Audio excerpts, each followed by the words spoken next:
Hey there, welcome to LSAT Demon Daily. I'm Nathan Fox, that's Ben Olson. Together we're the founders of LSATdemon.com and our weekly podcast, Thinking LSAT. We have an email here from Darian. Do you want to take this one?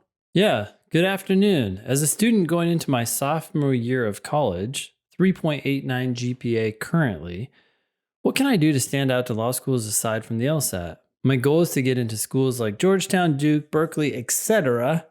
I don't really care about schools like Harvard or Yale. Thanks, Darian. Darian, I'm really curious why you don't care about schools like Harvard or Yale. Totally. But you do care about schools like Georgetown, Duke, Berkeley. You're also a sophomore. I don't know. It just seems like preemptively dismissive. Yeah, it is odd. With a 3.89 and let's say a 170. That's surprisingly not. I mean, you're getting scholarships at schools ranked in the 20s. By the way, I'm on lsatdemon.com/scholarships, and I'm just playing with some numbers here for Darian. Oh, Yale's 25th percentile for GPA is 3.88. So if you bring your GPA, you're already above the 25th percentile, but if you bring it up to a 3.95, you'll be above Yale's 50th percentile for GPA. Yeah, get better grades, Darian. Why are you talking to us? 3.89? Okay. Do better. Yep. That's going to be good even for schools like Georgetown, Duke, Berkeley especially, which weighs GPA slightly more than LSAT. The only school that does that? The only school that does, but it does. And apparently you're interested in it. So yeah, improve your GPA. That's how you want to stand out.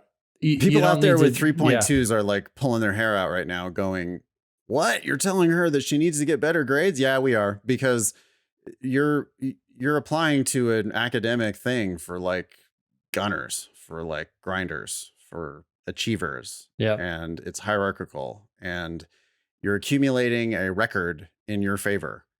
Lawyers are heavily driven by facts.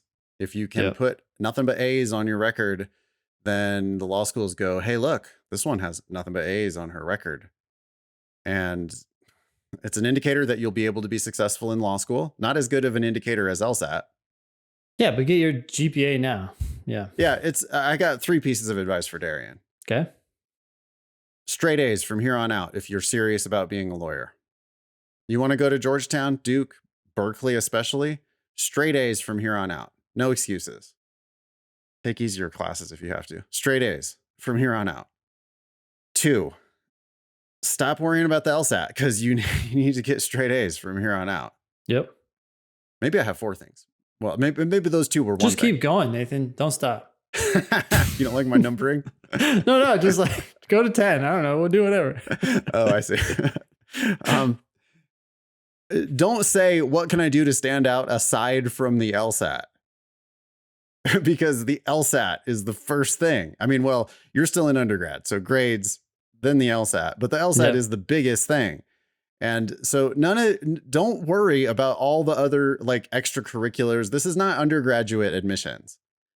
The undergrad, they want balanced applicants, blah, blah, blah. They want to see that you didn't just play video games all day. The law school is hierarchical. They don't give a fuck. Like get the LSAT and the GPA. That we can predict your scholarships, Darian, based on your LSAT and your GPA.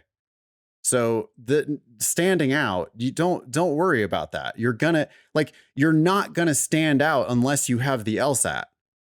So that's like for these kinds of schools that you're talking about, you need the LSAT. Maybe that's what she's saying. That's why she doesn't want to go to Harvard or Yale, is because she's done a bit of LSAT prep and she's afraid of the high LSATs that those schools have. Oh, I was just interpreting it as she already knows the LSAT's important. What other things do I need to do? Well, yes, but why does she say I don't really care about Harvard and Yale? That's so weird to me. It is weird. That was the last thing I wanted to say is like, why are you against Harvard and Yale? Those are better schools. They will give you better opportunities. There's a real difference. Here, right? Yeah. When you say Berkeley, et cetera, I think, well, Stanford's probably up there. And then that's just Stanford's up there with Harvard and Yale. But exactly. there's a difference. But the point is they're all Like they're all great schools. What do you want to do with your legal career? Why are you going to law school? Are you going to law school because it's just the next step in your education? And then you're not going for the right reasons and you don't know why you need to go into the schools that you're going to eventually apply to. Like if you want to be a killer lawyer, then Harvard and Yale may be the only place you can go. Stanford is a better law school than Berkeley. Absolutely. Like the caliber of people that are there, it's like it's not the same. I'm not shitting on Berkeley. Berkeley is an amazing law school. It's dramatically better than Hastings, but Stanford is dramatically better than Berkeley. The people who go to Stanford are incredible. Well, and here's the thing, Darian, you have a 3.89, which is great. And you're a sophomore, which means you have the potential to do even better than that. You're still in contention. You can still be an Olympian. Why are you like, I don't do the Olympics. No, that's just no. I would just like broaden those. Here's the thing, right? Keep all the doors open at this point. Why are you closing doors when you're a sophomore in college? Yep. And the best way to keep those doors open, again, straight A's from here on out, then the very best LSAT you possibly can, then apply broadly. Yep. As far as apply worrying early, about, apply broadly. Yep. Yes, apply early with your best LSAT, apply broadly, keep all the doors open, let them close that door for you. I'm worried that she's like, well, those schools are elite. Like I wouldn't be able to get into those schools. If that's your analysis, Darian, don't sell yourself short. Get the very best LSAT you can and apply to all of these real top schools. Because you've got the grades right now where it's still possible that you're going to be applying with a 3.95 and applying with a 3.95 and a 175 or something means that all the doors are open. I want to say one more thing here, and that is that you're a sophomore. So you're probably one of those people who most sophomores are not thinking about law school. No. So I'm concerned that you might be one of those people who plans to finish school and then go to law school immediately.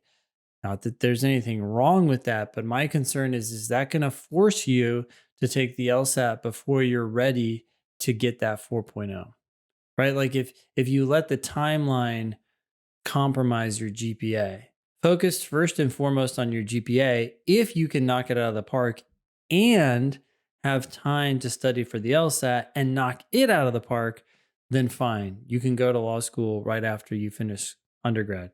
But if you can't do that, then don't. Email daily@lsatdemon.com if you'd like to ask us a question or share some LSAT or law school admissions news. Thanks for listening.